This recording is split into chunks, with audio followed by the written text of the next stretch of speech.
Welcome back to another Operation Separation. I'm your host, Shel Shapiro. Ooh, this is going to be such a juicy conversation. I'm excited for it. Today, we're talking all about navigating the pressure. The struggle is real sometimes. And we've all felt that pressure, whether it's external by our peers, our loved ones, people we don't even know, social media, like all the things, societal pressures. And then there's also the internal pressures that we put on ourselves to perform and be at that highest level. And navigating anywhere in between can be a challenge sometimes. So I'm excited to have Dr. Z with us here today to talk more about that. Welcome, Dr. Z. I'm excited to dive in on this with you. Welcome. Tell us more about yourself. And before I even do that, sorry, I know I cut you off. We've already got people here in the chat. So Gabe, good morning, good afternoon, good evening, wherever you are in the world. And for anybody else joining us, please let us know where you're joining us from. And thank you for being here. Back to you, Dr. Z, because I don't want to keep you from sharing all the good, juicy bits anymore. Thank you so much for having me. I'm so happy to be here. And yes, we will be talking about a topic that is very important for me because it's really part of my personal and professional life. And I believe that is very important for majority of us because we all are sharing lives full of stress and we need to learn how to navigate that. You asked me about me. Yeah. So I am a physician, triple board certified. I have been practicing medicine for more than 20 years, half of that in Peru, where I am from. And I came to this country 11 years ago following the love of my life. And being here and I started from zero again, trying to make my life as a physician here. I am an academic physician. I love teaching and I love doing research, but I got in love during the last 2 years with all the area of mental health and well-being, not only because of COVID, but for in general, because it's evident that we are all suffering and there's something that we need to do as human beings, as a team, as part of this country and the earth in general to change that. Yeah. First off, as a physician, this is probably the highest stress environment out of so many professions. It is up there navigating the pressure on a daily basis, and you've probably seen even more of it during COVID. So what's it like as a physician navigating the pressure and seeing everybody else around you that might be struggling physically, mentally, whether that's with suicidal thoughts or just burnout? How have doctors been navigating this, and what have you seen? So I don't want to dismiss or reduce the value or the effect of COVID, but I need to make clear that the problem was not created by COVID, that all the statistics and surveys that were done before COVID already show that we were struggling in the healthcare professional. And this is not only physicians, this is nurses and counselors and etc. And I would say the entire society because burnout is affecting other professions too, right? Just to give you a statistic, the latest data shows that 50%, around 50% of physicians are suffering from burnout. Around 20% have clinical depression, like diagnosed clinical depression, and other 60% has depression symptoms. So you are talking about a big amount of physicians right now struggling. And when you mention suicide, from this survey that involved 12,000 physicians, 1% already had an attempt during the last year. 13% was thinking about suicide as an option. And data shows that 300 to 400 physicians die by suicide per year, each year. And all this is very similar before COVID. So yes, as a profession, we are struggling. And this is, for me, this is an emergency at all levels. because physicians, we are supposed to take care of the community. And if you have healthcare workers that are struggling with their own health and their own well-being, the amount or the quality of care that we can provide to others is limited and is not optimal. And that is a problem, a serious problem. Yeah, and I don't mean to minimize other professions and what anybody else is doing in any way, shape, or form. But you're right. It's because the medical profession takes care of everybody else, or they're supposed Yeah. to. And if they're not performing at their best, if they're not feeling their best, then they're not doing their best. And this comes right back to how they navigate the pressure. And probably, although I don't have the data behind it to back this up, so this is just a hypothesis, probably some of the medical professionals out there navigate the pressure by putting it off and pushing through, as so many other people do, because they want to be as helpful as possible. Oh, it's just like a temporary thing, it'll keep going. And they don't take their own advice that they would necessarily give to a patient or to somebody else. So I think it's alarming It how is. out of control this is getting, and it is something that needs serious attention and awareness brought to it. Now, is this something that you've also like navigated yourself? Like, how do you feel the pressures on a daily basis? So I just want to share a couple of good news, if this is considered, we can consider this good news. Number one is that a law that will protect healthcare workers and will start providing support to release them from burnout and improve well-being, mental health, and etc. has been signed probably 3 months ago by the president. And this law has the name of one of the physicians that died by suicide during COVID, Dr. Lorna Breen. His family actually created a foundation that is supporting well-being. So now we have regulations in the background that will support initiatives, which is good.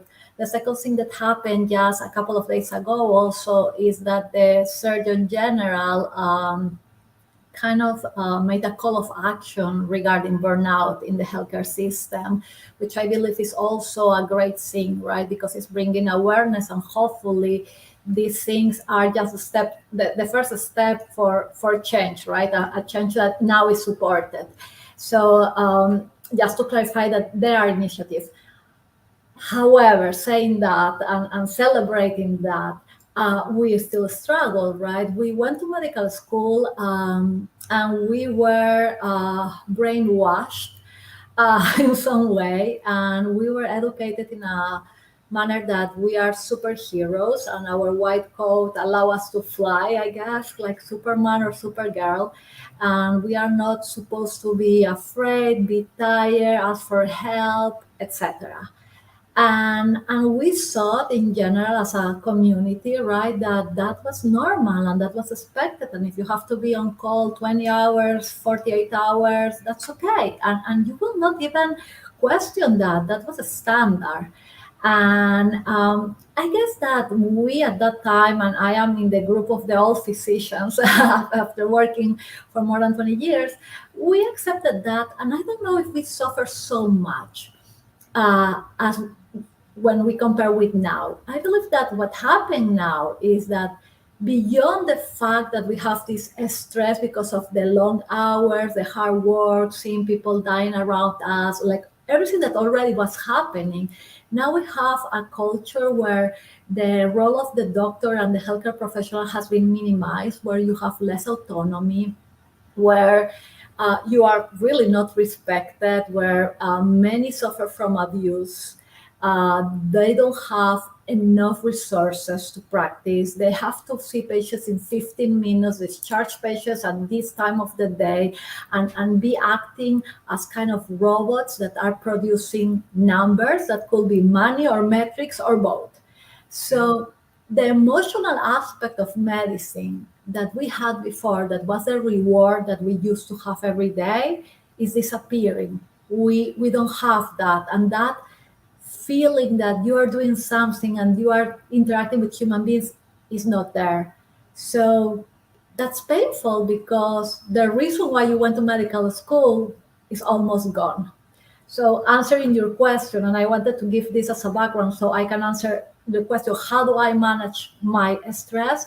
Yeah. I try to focus on these little things and this little space of joy that I still see in medicine. The hug of a patient, the thank you, seeing that someone improved, a resident that learned something or achieved the goal to publish something, my own achievements in I did something, I learned something. Yeah. Because if I forget about those tiny little things that are so important, I am empty inside. And what saved my life during all this time? These little things. And of course, family, friends, the social aspect of your personal life. But not everybody has the time or the insight or the opportunity to focus on those things. And that's when the problem comes. I love that you said that don't want to forget about the tiny little things, and celebrating those moments and acknowledging the joy and like finding those little pockets of things of achievements. And I love a good celebration moment. So I do want to share with everyone the amazing news that about your book that is coming out. And it's more than just a book. It's more than just the 3G cycle of life, right? The grit, the growth, and the goal. In order to navigate all the pressure and stuff, but the book is actually like a way to bring awareness to burnout prevention and suicide prevention and mental health. And so, talk to everybody a little bit more about the book, when it's coming out, how did this get started, and how can we support you with the foundations that you're choosing to bring awareness to? So the book is truly a journey, and it's not a lonely journey for sure. I had the luck to interview around 30 different individuals in different areas, from business to lawyers to doctors, psychologists, BMX professionals, TED talkers, and etc. And each of them, they come with not only the knowledge and expertise, but also with their own experiences of how they went through challenging times. Sometimes challenging means very challenging and very scary and very difficult, to not only having resilience and bouncing back, but actually growing, and how they use this opportunity of facing adversity to now help others. So the book started as my own journey and my process of learning from these individuals, and that's what we are sharing through the book, the opportunity to learn how to grow through life and set goals and have the grit and grow through life.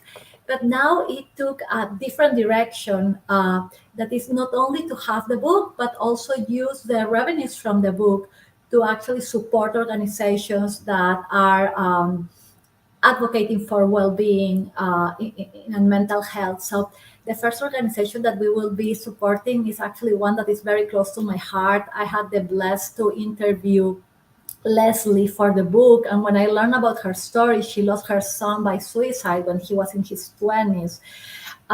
She decided to create an organization that support well-being, resilience, and prevent suicide in kids.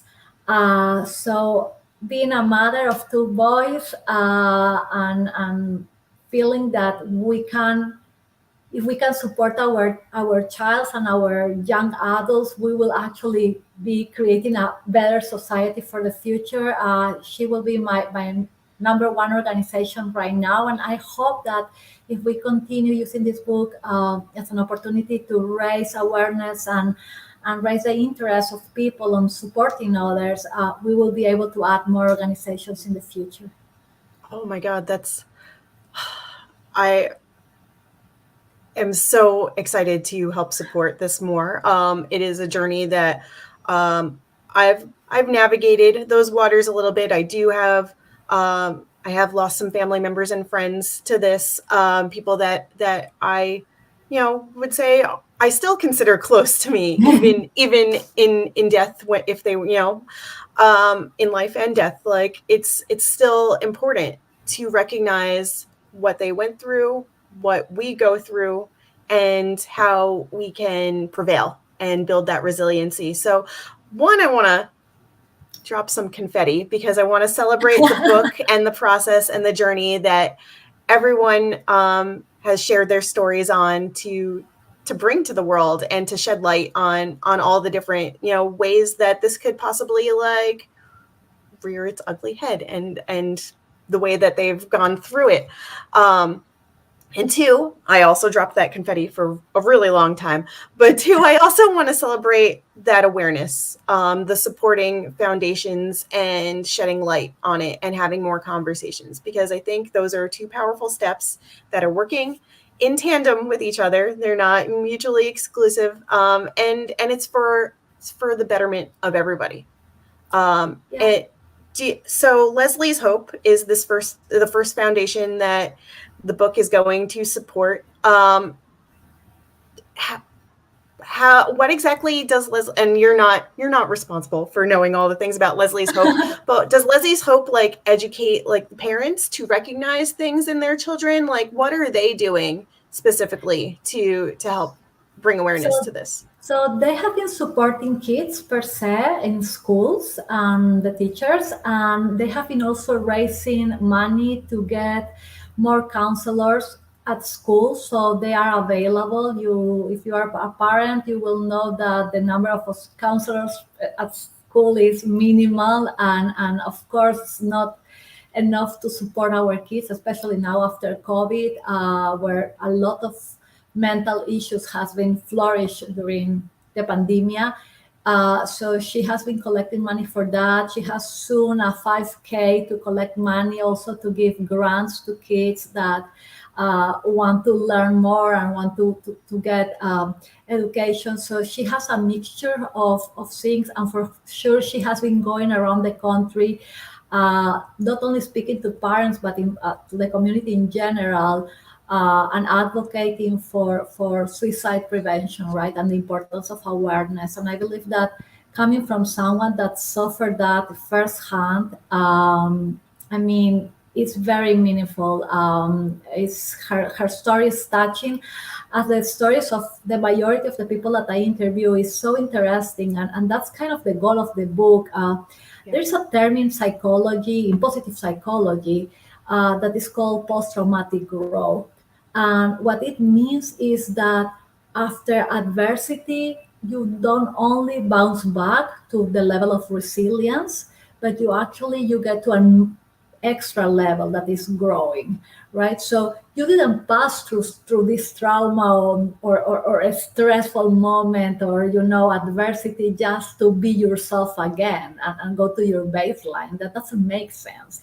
The concept is that you learn after that, you learn through that, you develop new skills, you find your new potential, right? Sometimes it's through yourself, like you find it inside of you. Sometimes it's like asking for help, right? Getting support. Doesn't matter, but you bounce back to your baseline, and you go beyond your baseline to a better version of yourself, someone that is ready for the next challenge, right? And someone that actually developed this skill of being more empathetic with others.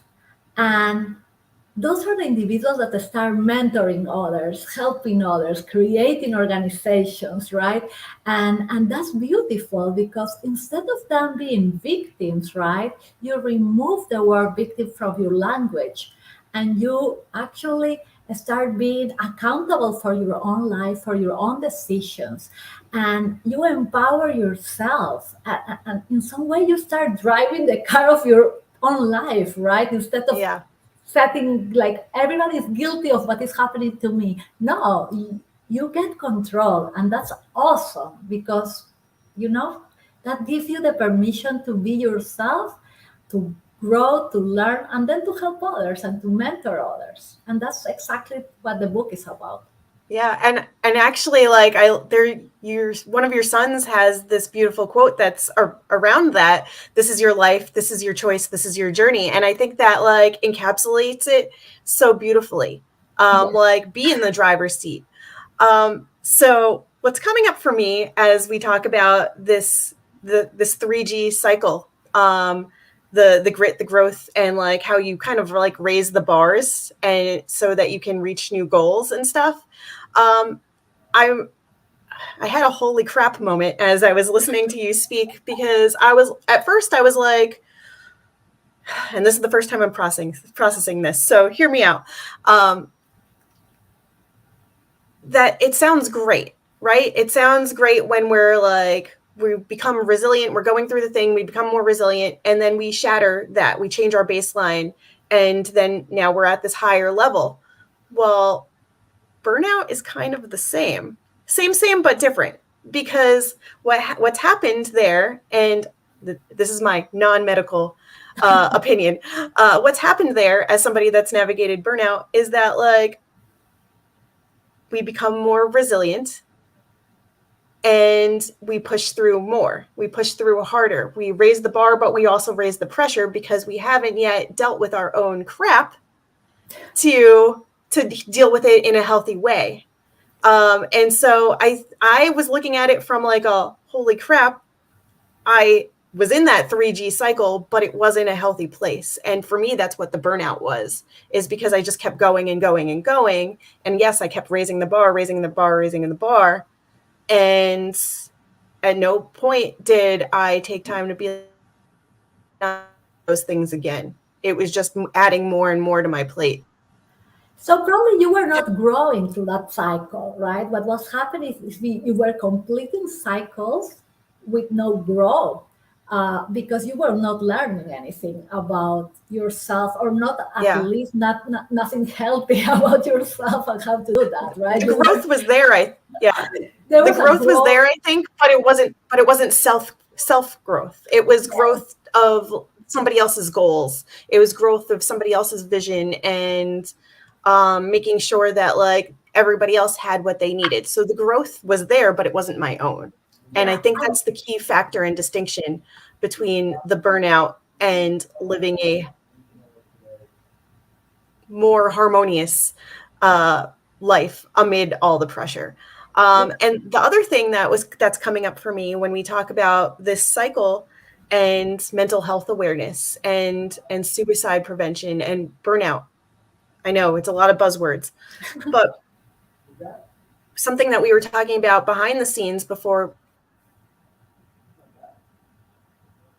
we came on here today, we get really good when we're navigating the pressure at, or we think we are, at hiding things. And I shared a personal story with you about how recently I was, trying to be helpful in the kitchen, and I wasn't the driver in the situation. It wasn't my thing that I was orchestrating, but I was trying to be helpful. I'm a helper. And every little thing that I was doing, I felt like I wasn't doing it great. In fact, I burnt some toast several times, and I was like so frustrated and mad at myself. And that was this internal pressure that I put on myself. Of course, I then projected it onto the person who gave me those tasks to do, and was feeling like they're probably like so disappointed in me, like they're not going to give me anything else to work on, because we were making a meal for like a lot of people.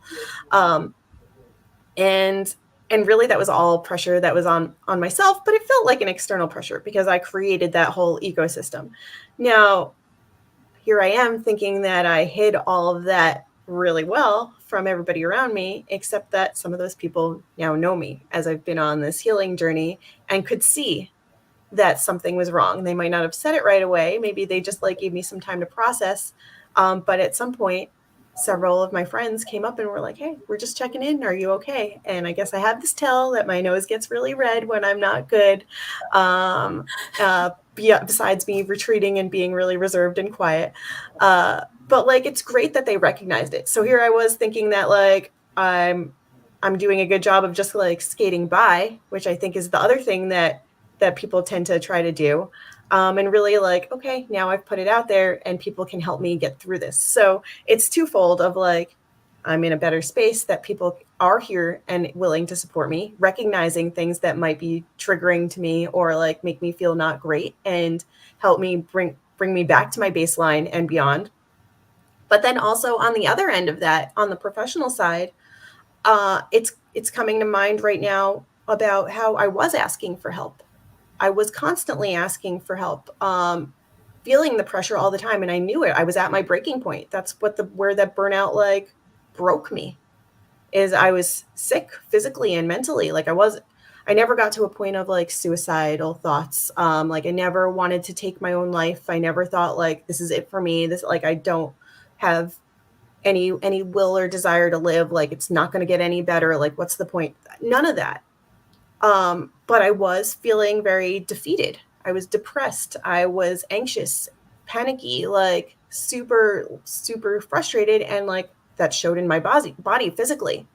And I still thought I was doing a really great job of hiding it on some level, but I was also still asking for help. Like if I'm crying in a ball, like saying like this is too much, like I can't. And I did that on like the office floor in front of people, shaking.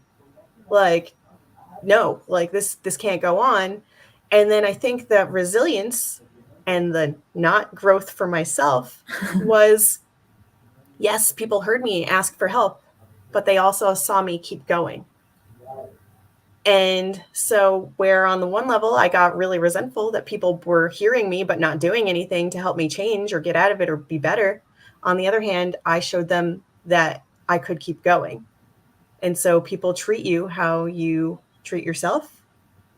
And I did not advocate for myself. There was no healing for me because I didn't allow it. And there was no support because I didn't allow it, no matter how much I asked for it.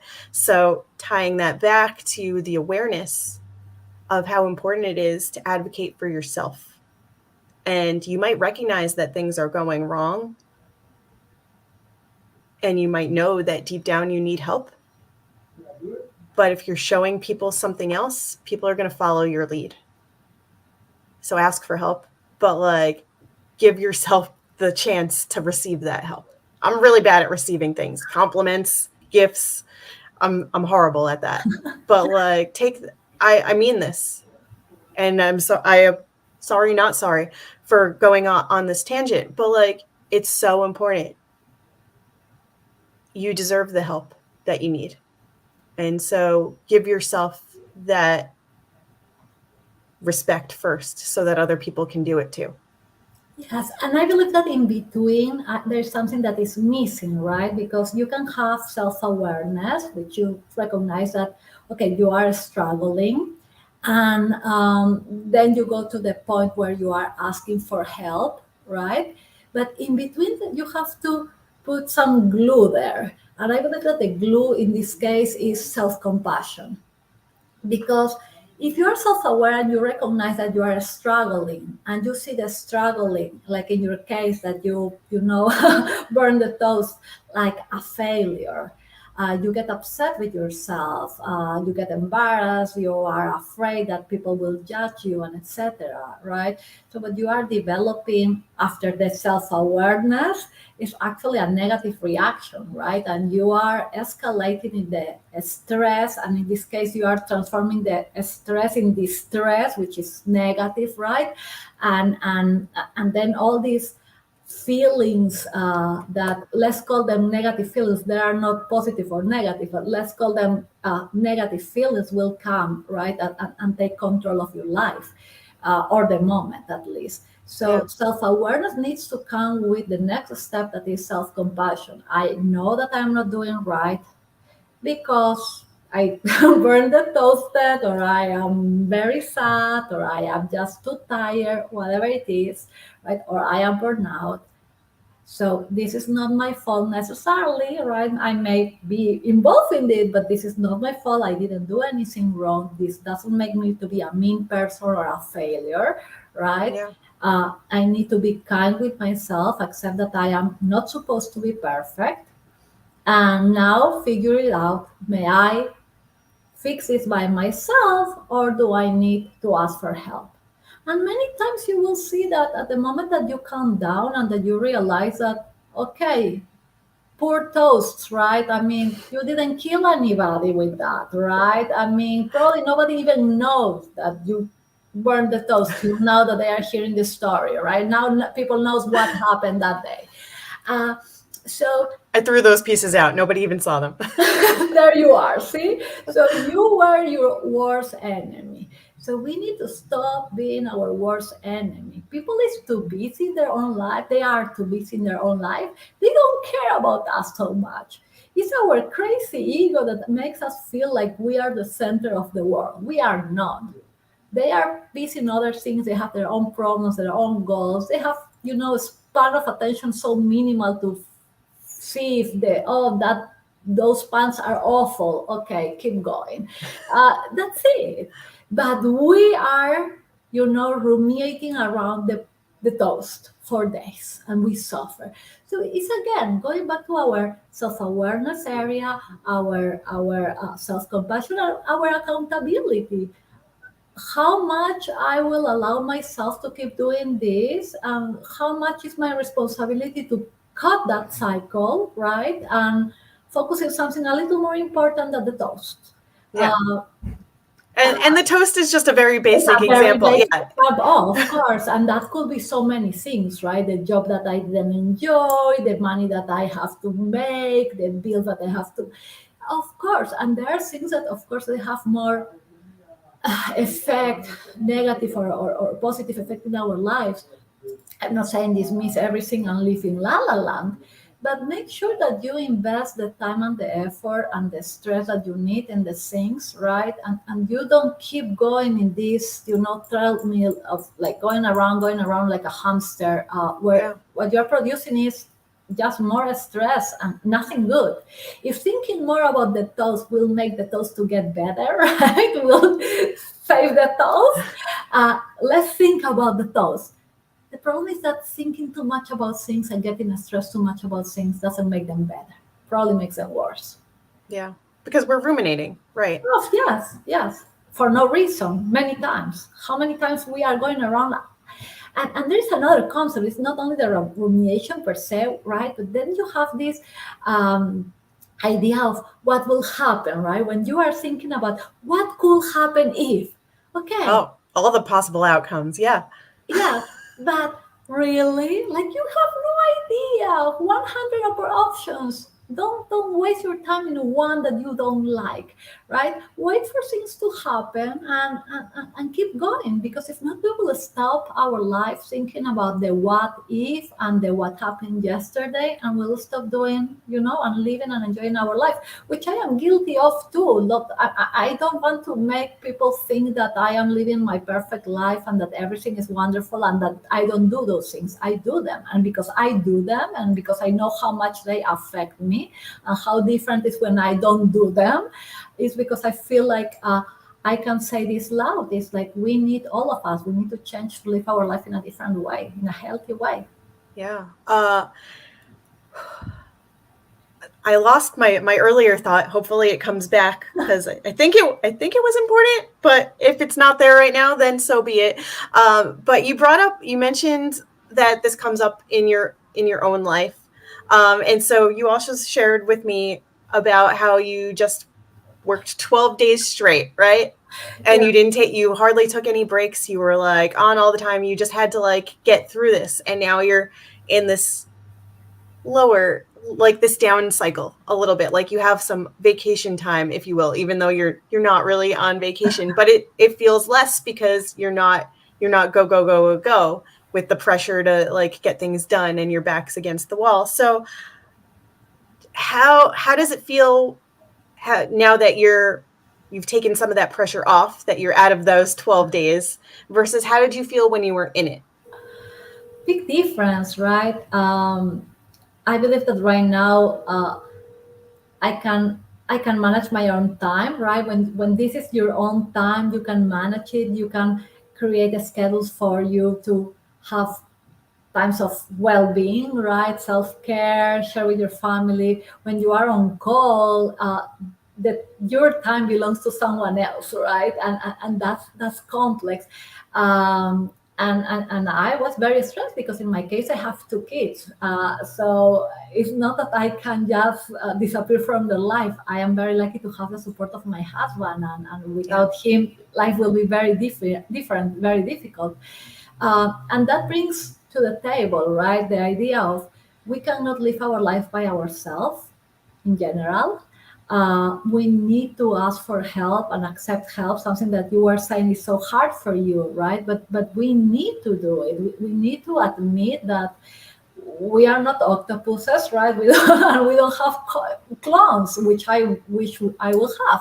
So it's okay to ask for help, and it's okay to say I am not okay, and it's okay to be tired, and in extreme situations where we are even working, right, should be okay to go to our bosses, right, or our leadership and say, you know what, I am not in good shape to work. I will not be able to deliver the best care or the best performance that I'm supposed to, and not to be retaliated, right, or judged because of that. Because I feel like that brings a big problem. Is we are afraid of asking for help, and we are afraid of being vulnerable because we fear retaliation. So if the system, the global system, right, the work environment does not allow us to be, transparent and to ask for help, doesn't matter how much we want to ask, the consequences will be negative. So this is something that needs to be changed for sure. Yeah. When do you, and this is a very open-ended question.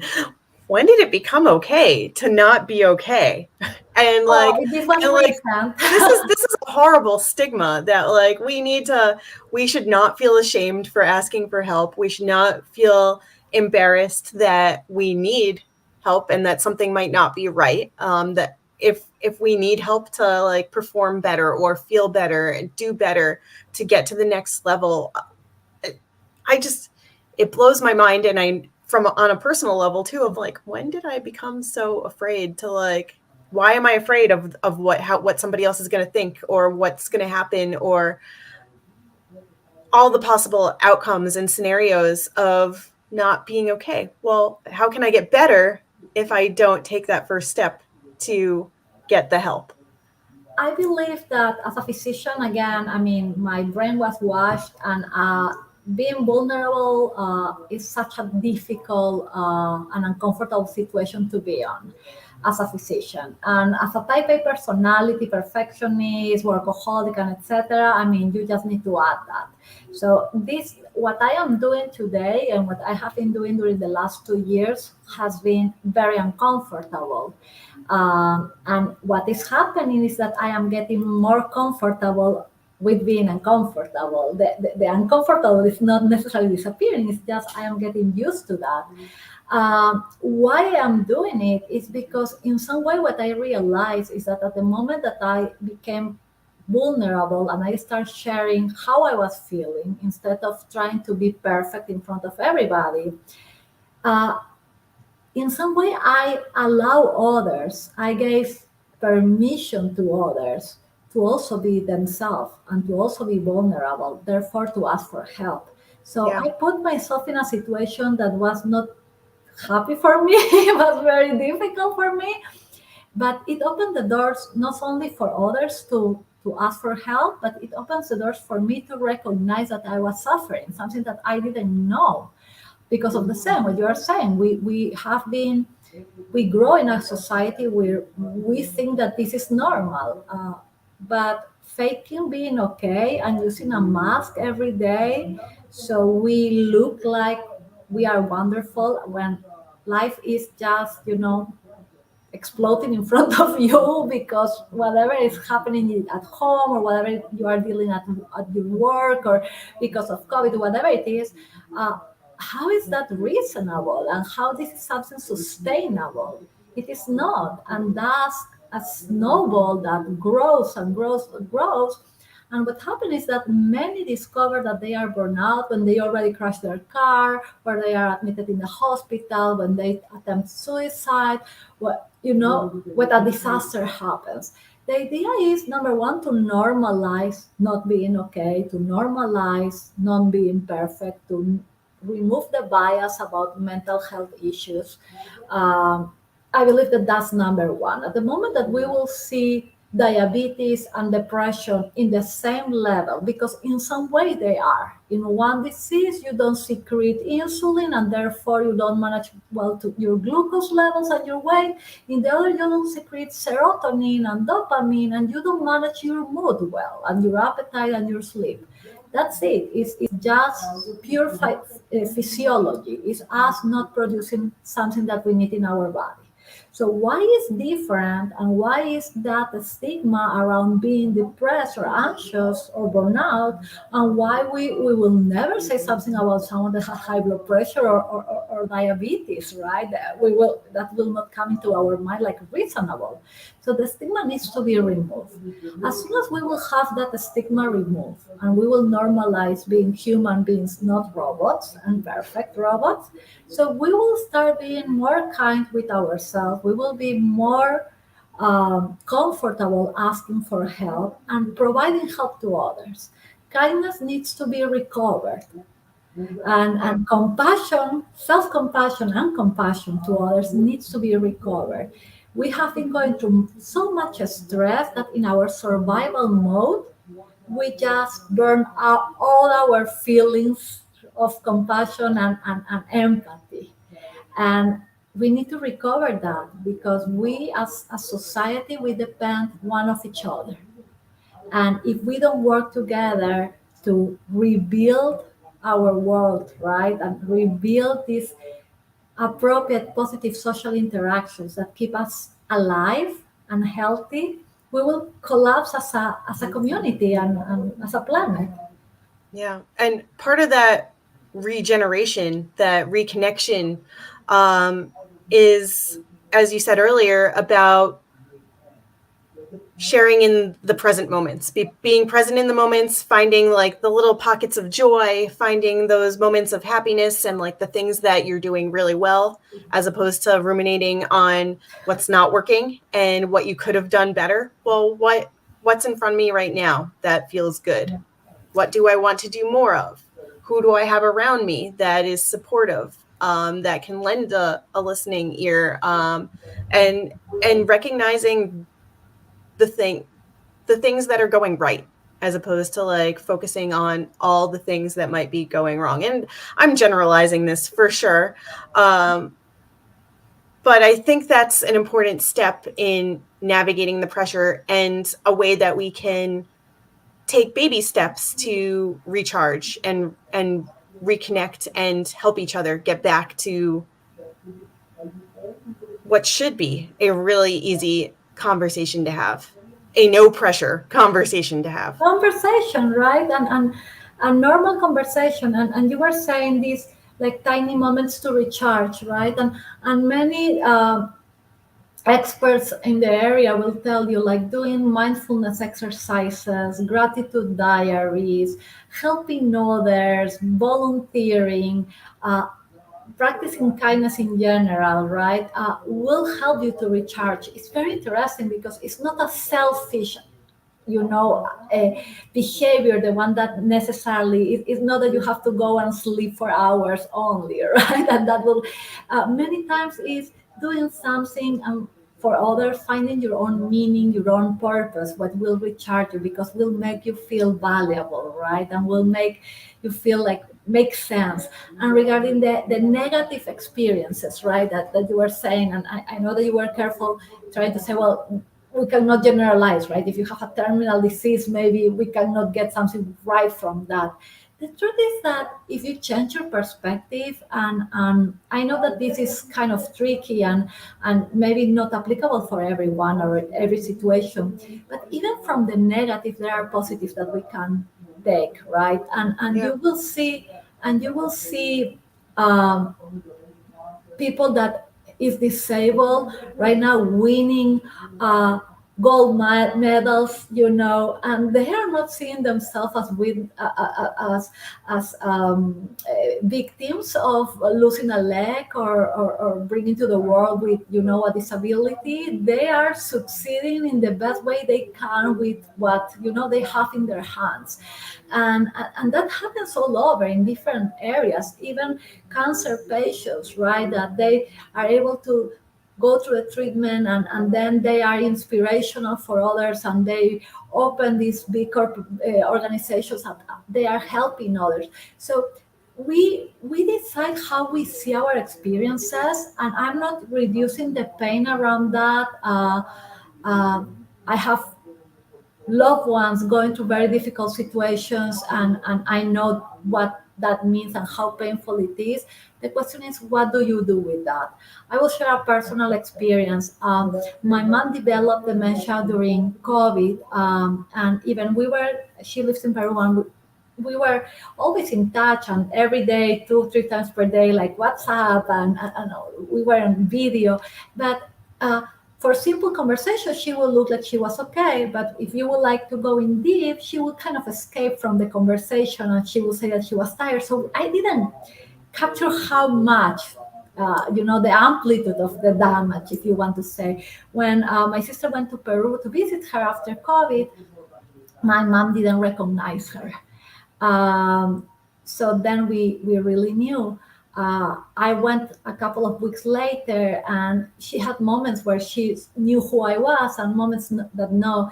I gave her an album full of pictures from when she was a kid, and her parents and friends, and my sister and myself, and she was going through them, and sharing her story. So I decided to record her. I don't know exactly why.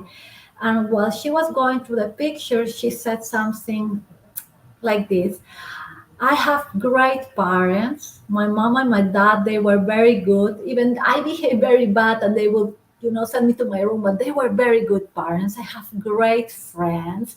I enjoy school. I marry an great man. I have nothing but to say about my husband.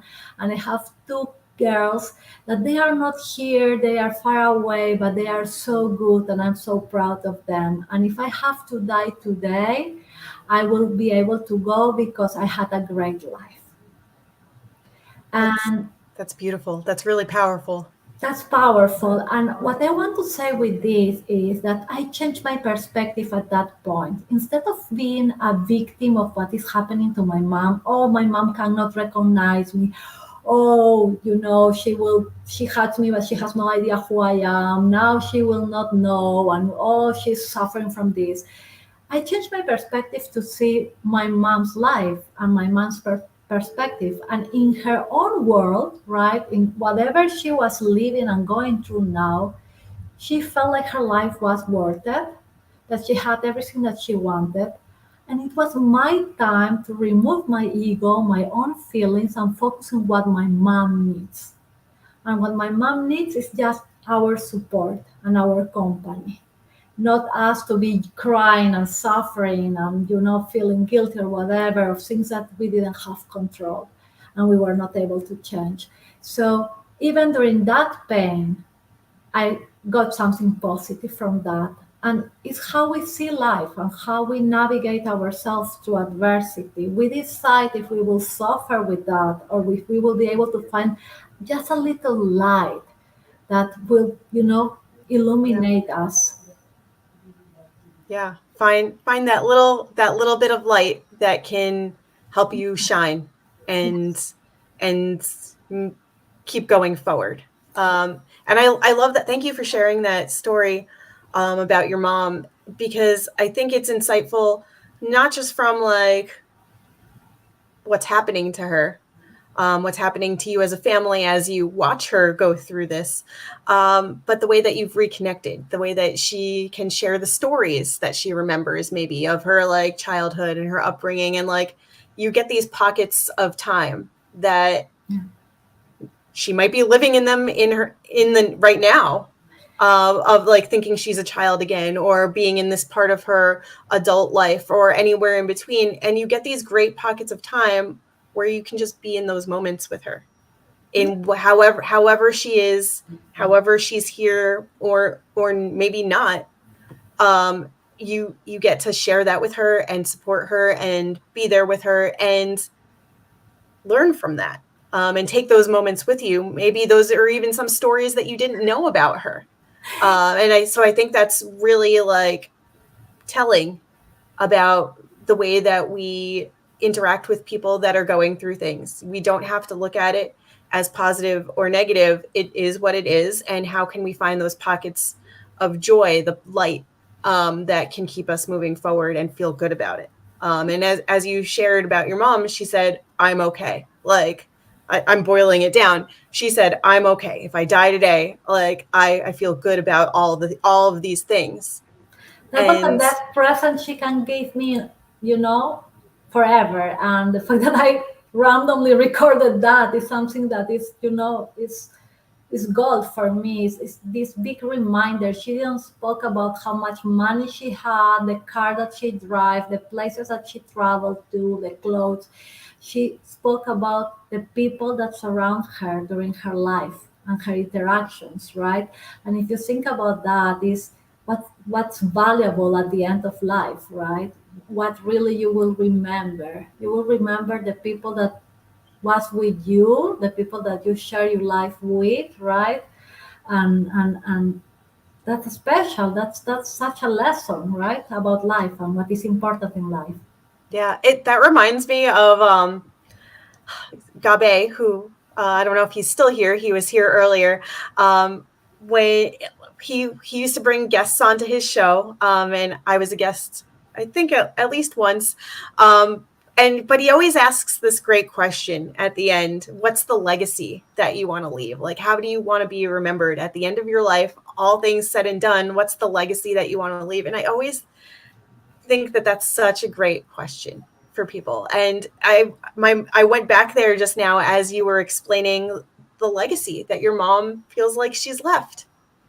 And Yeah. that's her legacy. And she feels good about it. And now you and your family feel good about it too. Because you know it, you can experience it with her and you can share it with others.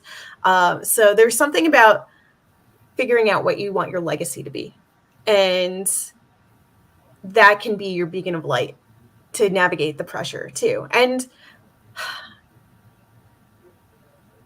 yes, I have been careful with my words today, more so than usual because I tend to stumble all over them. Um, that legacy may change over time. Yes. You're not just because you have this vision of what you want for your future, how you want your life to go. Don't let that turn into another pressure that you put on yourself to meet that, surpass it, raise the bar, and be locked into it. As you grow and change, your legacy may change, your goals may change, your vision may change, what you want for your life and the people around you may change. So it should be an ever evolving thing, because when we're working on ourselves, as hopefully everybody is these days, although, everybody to each their own in their own time, be open to changing who you are and having that open mind, and you're not knowing that you're not locked into any one thing. It's your, as back to what your son said, it's your life, it's your choice. And our journey, right? And in some way, the concept of the 3G cycle is about that, right? Because while you go through the cycles, the idea is kind of imagine life as a video game, right? And where you close one cycle so you can go to the next level, but you are not forced to necessarily close that cycle as you expected. Maybe you close that cycle and you didn't achieve your goal. You learn that that goal is not for you anymore, and you need to look for another goal, right? So we should not be so strict with ourselves, and we should not be so you know we are so mean sometimes with ourselves, our own enemies, as I mentioned before, right?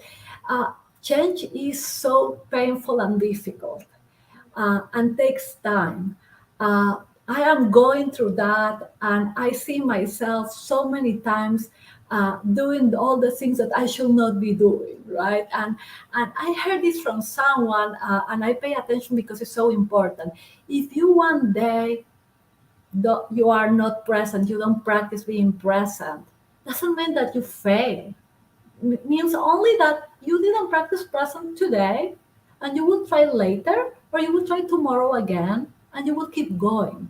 So we, again, self-compassionate, right, to accept that we cannot just be perfect from, we cannot just be perfect, that's it, but we cannot just change immediately. I mean, most of us in our 30s, 40s, 50s, I mean, we have been like this forever, half of our lives. And we need to kind of reset our brains, right?